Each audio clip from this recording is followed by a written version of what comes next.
감사합니다.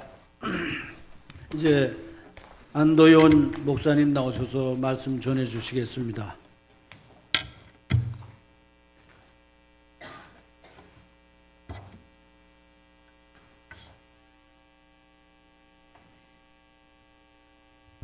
가브리엘이 대곡을 준비해가지고 오셨습니다. 네, 너무 감사하게 잘 들었고요. 새로운 듀엣의 탄생입니다. 네, 사모님과 최 권사님. 네, 권사님 정말 소리가 크신 것 같아요. 제 사모님 마이크 대고 하셨거든요. 권사님 마이크 안 대셨고 알토 하셨어요. 네, 거의 비슷했습니다. 거의. 권사님 찬양 잘하신다는 칭찬입니다. 네. 감사하게 잘 들었습니다. 하나님께도 큰 영광이 됐으리라 믿습니다.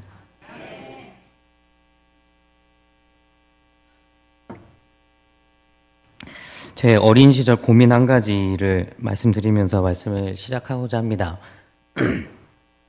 오늘 본문에 나와 있는 것 중에 성령의 열매가 있죠. 성령의 열매는 보통 이제 우리 아이들 때 교회에서 이제 배우면 9가지의 성령의 열매로 배웁니다. 그 보면은요, 제가 한번 읽어볼게요. 사랑, 희락, 화평, 오래 참음, 자비, 양성, 충성, 온유, 절제. 이렇게 9가지. 이것이 이제 성령에 따라 살아가는 사람들이 맺는 열매다. 이렇게 이제 배워옵니다. 지금까지도 그렇게 배웠고요. 근데 제 어린 시절에는 한 가지 고민이 있었습니다. 제가 성경을 조금 이제 읽고 또 집에서도 성경을 가르쳐 주시고 하니까 고린도전서 13장에 가보면 믿음, 소망, 사랑이 나오잖아요. 근데 저는 왜 성령의 9가지 열매에 믿음이 없을까를 항상 고민했습니다. 그러니까 아무리 뒤져봐도 사랑, 희락 쭉 읽어봐도 그 고린도전서 13장에 나와 있는 믿음도 되게 믿음 중요한 건데 엄청 강조하셨는데 아빠가 맨날 믿음 강조했는데 근데 그 믿음은 왜 성령의 열매에 안 들어갈까 저는 항상 고민이었습니다. 혹시 답을 아시는 분 있나요? 네. 선물. 나머지는 선물이 아니고 그냥 네. 믿음은 선물이기 때문에 네. 제가 설교 시간에 이렇게 서로 쌍방향의 대화를 통하여 아주 좋은 설교가 될 것 같습니다. 맞는 말씀인 것 같아요. 근데 아직까지 솔직히 잘 안 풀립니다. 왜 안 나올까? 나올 법한데, 그리고 되게 중요한 단어고 우리가 깊이 고민해봐야 될 단어인데 왜 성령의 9가지 열매 안에 믿음이라고 하는 그 중요한 단어는 들어가지 않았을까?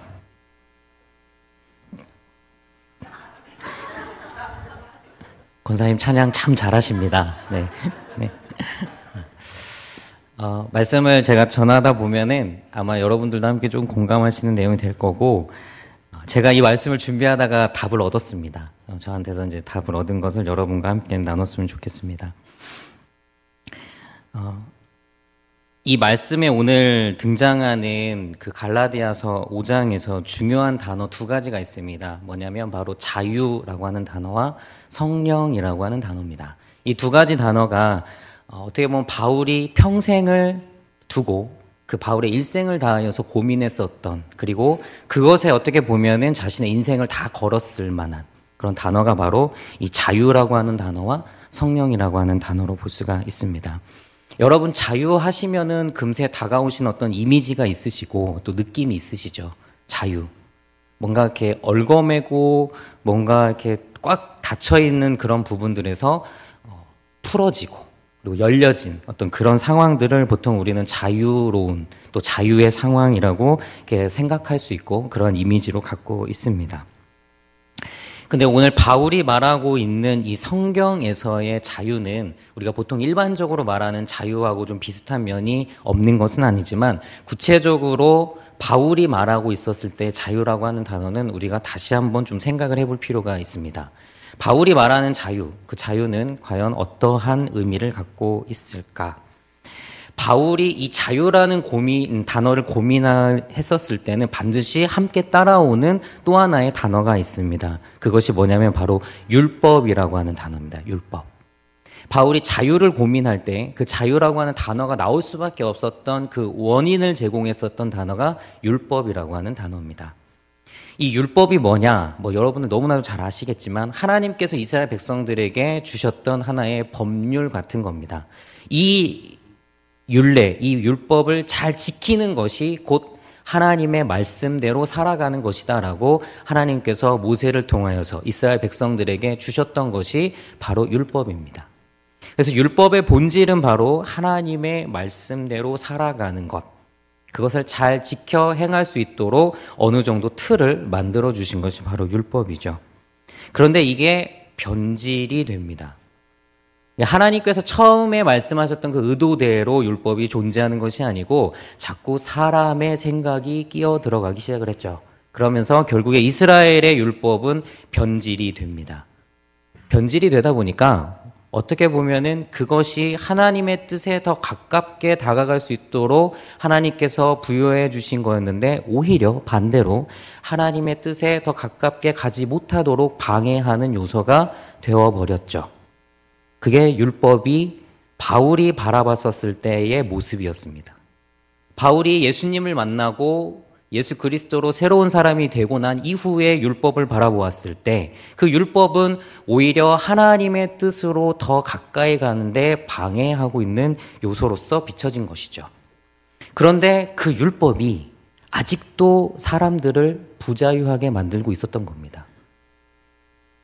안식일에는 어디만큼 가면은 법률을 지킨 거고 얼만큼 걸어가면 법률을 지키지 않은 거다. 이거는 해도 되는데 이거는 하면 안 된다. 양은 구해도 되지만 사람은 구하면 안 된다. 양을 구하는 건 일이 아니지만 사람을 구하는 건 일이다. 이렇게 하면서 정말 얼토당토하는 말들을 다 만들어가지고 오히려 하나님의 뜻에 접근하기 더 불편하게 만들어져 있었던 것이죠. 사람을 더 부자유하게 만들었던 것입니다. 율법은요, 이렇게 구성이 되어 있습니다. 보통 무엇을 하지 말아라, 금기. 이런 거는 여기까지만 해라, 제한. 이건 되고 이것은 안 된다, 규제. 이런 식으로 율법은 구성이 되어 있기 때문에 사람의 삶을 옭아매는 역할들을 했습니다. 그리고 그것을 지키지 않았을 경우에는 이게 하나님의 뜻대로 살아가는 것이 아니다라는 더 큰 전제를 항상 언급했었습니다. 즉, 이렇게 복잡하고 힘들고 어려운 율법은 지켜야 해. 그래야만이 바로 하나님의 뜻을 이루는 것이야 라고 배우고 그렇게 가르쳤던 것이죠. 바울이 예수님을 만나고 예수 그리스도로 변화된 이후의 율법을 바라보았었을 때 이것은 잘못된 것이다라고 판단을 했습니다. 왜냐하면 하나님께로 다가가고 하나님께로 가까이 가게 하기 위하여 오히려 하나님과의 인간 사이의 관계를 회복시키고 새로운 길을 만드시기 위해서 예수님께서 십자가에 달려 돌아가셨는데 오히려 율법은 그 예수님의 십자가를 더 무력하게 만드는, 하나님께로 사람을 더 다가가지 못하게 만드는 부자유의 원흉이 되어 있었기 때문이죠. 그래서 바울이 선언을 합니다. 바울이 이렇게 결론을 내립니다. 하나님의 뜻을 이루는 것은 율법을 지키는 것이 아니고 예수를 그리스도로 고백하는 믿음이다라고 다시 재해석하고 전환을 시켜버립니다. 그래서 바울이 그토록 율법을 싫어하는 것처럼 보이는 거죠. 바울이 율법을 싫어하는 것처럼 보이는 것은 바로 그 율법의 변질이 하나님의 뜻으로 가까이 가는데 방해를 하고 있기 때문이었습니다. 이 선언을 하기 위해서 바울은 자유라고 하는 단어를 가져온 겁니다. 무엇으로부터 자유일까요? 바로 율법으로부터의 자유입니다. 바울이 강조하고 있는 자유는 바로 율법으로부터의 자유. 다시 한번 다르게 이야기를 하자면 이 율법으로부터의 자유는 곧 믿음이다라고 하는 겁니다. 율법으로부터 자유를 얻는 사람은 그렇다면 어떻게 하나님의 뜻에 도달할 수 있고 어떻게 하나님의 뜻을 이해할 수 있는가? 바로 믿음으로 가능하다라고 하는 것이 바울의 결론입니다.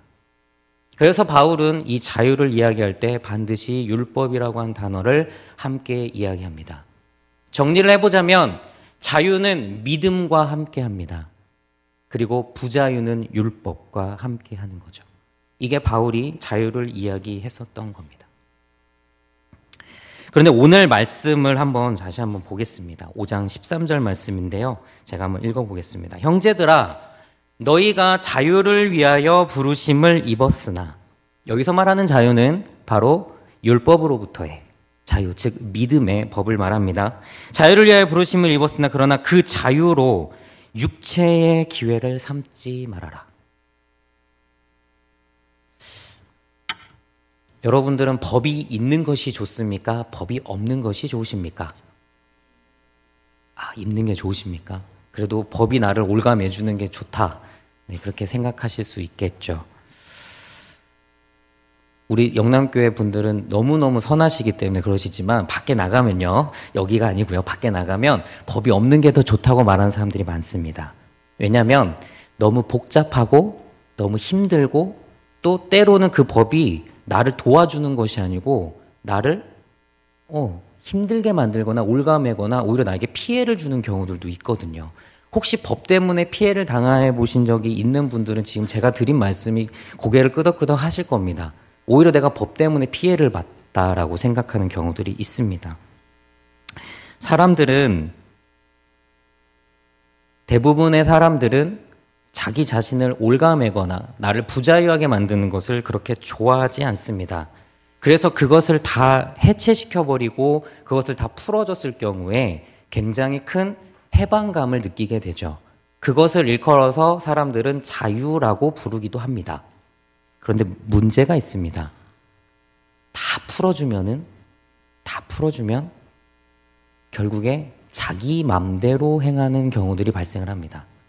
우리는 이것을 일컬어서 자유라고 부르지 않고요. 또 다른 단어를 씁니다. 바로 방종이라고 부릅니다.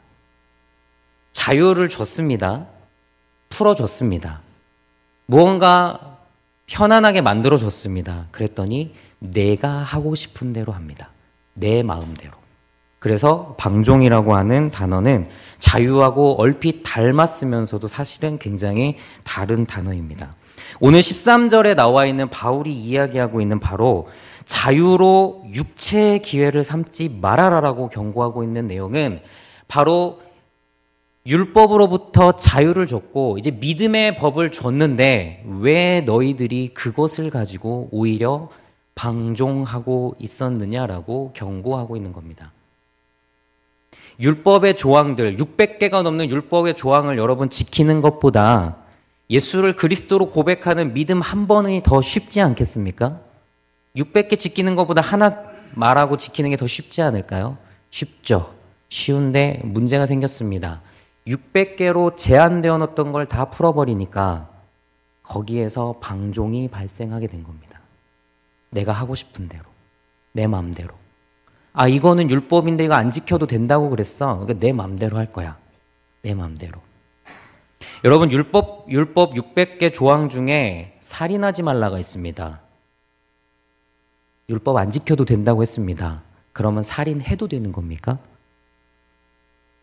사람들이 그렇게 해석을 하기 시작했다는 겁니다. 열어주니까.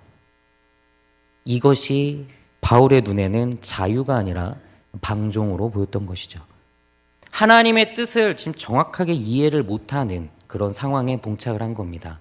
바울은 자기가 깨달은 바를 가지고 이야기를 했으나 받아들이는 사람들이 잘못 적용하기 시작을 했던 거죠. 여러분, 진짜 자유를 가르쳐 드리겠습니다. 진짜 자유는 내가 하고 싶은 대로 하는 것 플러스 책임이 따릅니다. 그게 진짜 자유입니다. 내가 하고 싶은 대로 할 수 있습니다. 내가 지키고 싶은 거 지키고 싶지 않은 거 안 지킬 수 있습니다. 하지만 반드시 책임이 따르는 것이 자유입니다. 내가 남의 물건을 훔치는 거 하고 싶으면 할 수 있겠죠. 문제는 그에 대한 책임을 져야 됩니다. 감옥에 가든지 형벌을 받든지 배상을 하든지 무엇인가 내가 책임을 지는 것, 그게 자유입니다. 그것을 무시하고 마음대로 하는 거는 방종입니다. 그래서 자유에 굳이 한계를 한 가지 이야기하자면 그 책임이라고 하는 단어가 자유를 조금 올가맵니다.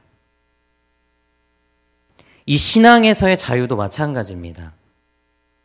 우리가 믿음 생활을 하면서도 자유를 이야기하지만 그래도 그것이 내 맘대로 하는 것이 신앙생활이 아니고 바로 그것을 살짝 올가매는 것이 한 가지가 있습니다. 그게 바로 예수 그리스도의 십자가입니다. 여러분, 이런 얘기 많이 들어보셨죠? 다른 종교에도 구원이 있다. 믿으십니까? 그렇게? 다른 종교에도 구원이 있다라고 이야기하는 거는 그 종교에서는 그렇게 얘기할 수 있지만 최소한 우리는 예수 그리스도라고 하는 한계의 바운더리를 절대 무시해서는 안 됩니다. 그 한계가 신앙의 책임을 져주기 때문입니다. 우리의 구원에 책임을 져줄 수 있는 한계선은 예수가 그리스도라고 하는 그 고백입니다. 그 사실이 우리들의 신앙을 제한시켜주지만 그 안에 있을 때 참되고 진실된 자유를 누릴 수 있다라고 하는 말씀입니다. 여러분, 구속이라고 하는 단어가 두 가지가 있습니다. 혹시 아실까요? 구속. 내가 무언가의 행동을 자유롭게 할 수 없을 만큼 이렇게 제한되거나 속박된 것을 구속이라고 합니다. 근데 또 하나의 구속이 있습니다. 구원이라고 하는 말을 또 구속이라고도 부릅니다. 우리가 구속하신 구세주를 내가 찬송하리라 찬송가에 있듯이 구속이라고 하는 똑같은 말이지만 두 가지 의미가 있습니다.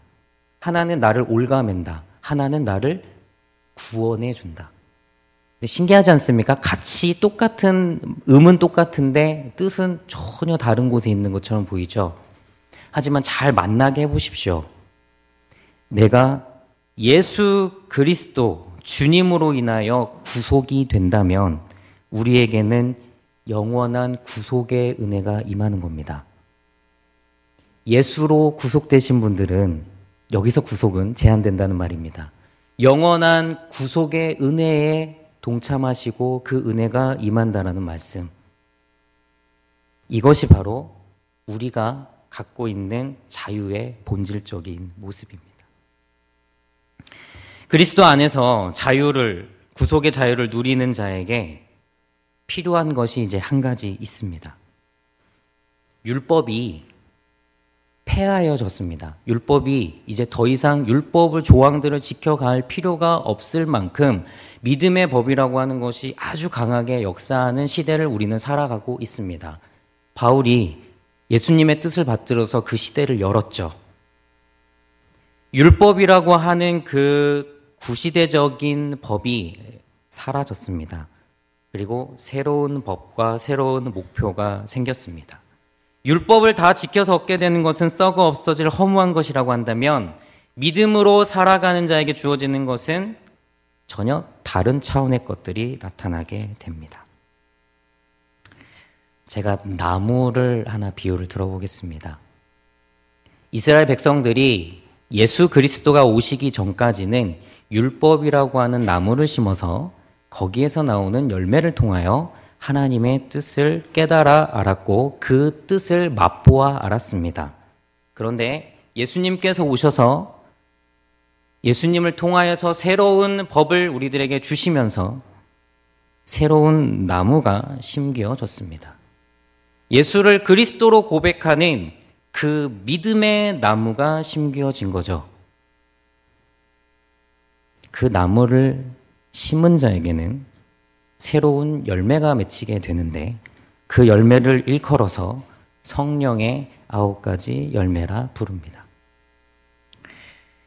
제가 처음에 말씀드린 제 질문에 대한 저의 답은 왜 성령의 9가지 열매에 믿음이 없을까? 제가 고민해서 얻은 답은 이렇습니다. 믿음은 열매에서 빠진 것이 아니라 믿음 자체가 열매를 맺는 나무였다는 겁니다. 성령의 열매가 맺히려면 열매가 맺히기 위해서는 나무가 필요합니다. 근데 그 나무의 이름이 믿음의 나무였다는 거죠. 그 믿음의 나무를 심은 자가 성령의 열매를 맺는 겁니다. 옛날 구시대적인 율법의 나무를 그대로 심고 있는 자에게는 맺히지 않습니다. 그 성령의 열매가. 하지만 믿음으로 예수 그리스도를 구주로 고백하는 자들이 그들이 심은 그 믿음의 나무에서는 성령의 열매가 맺힙니다. 사랑과 희락과 화평과 오래 참음과 자비와 양선과 충성과 온유와 절제라는 풍성하고도 아름다운 열매들이 그 믿음의 나무에서 주렁주렁 열려지게 된다는 거죠. 좋은 나무가 좋은 열매를 맺습니다. 믿음의 나무가 믿음의 열매들을 맺습니다. 믿음으로 심겨진 그 나무에서 하나님께서 원하시는 성령의 9가지 열매가 주렁주렁 맺혀지게 되는 겁니다. 구원의 은혜, 그 자유를 누리고 그 자유를 가지고 믿음으로 고백하는 자가 하나님께서 허락하시는 아름다운 성령의 열매를 맺히게 되는 겁니다. 바울은 이것을 알았던 것 같습니다.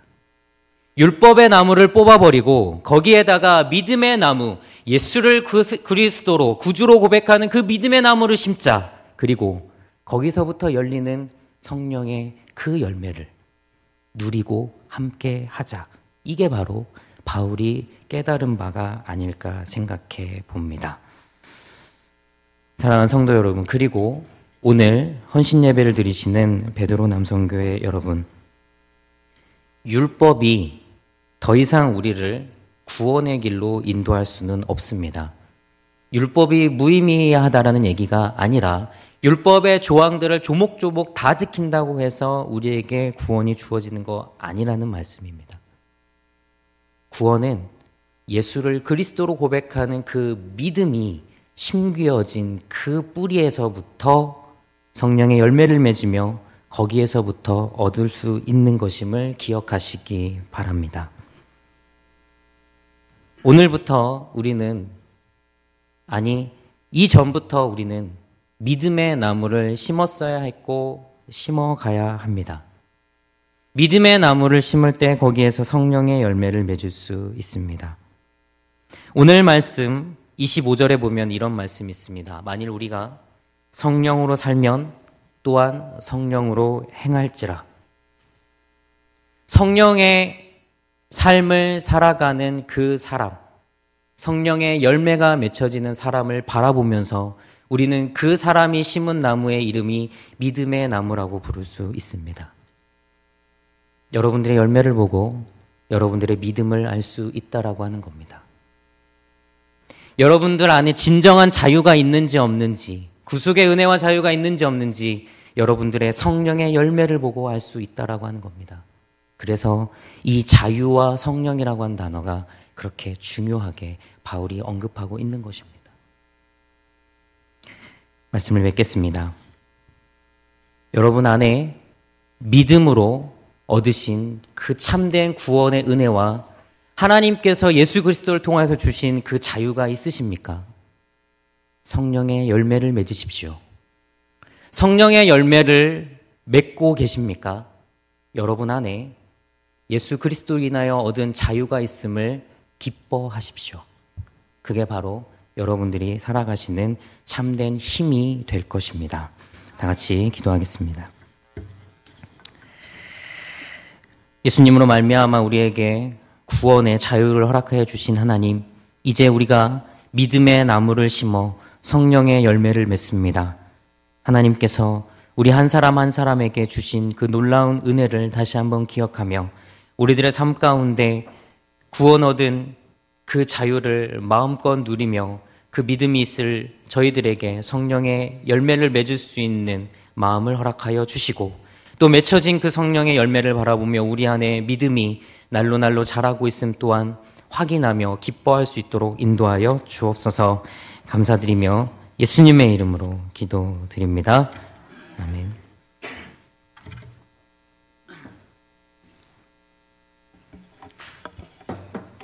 귀한 말씀 감사합니다.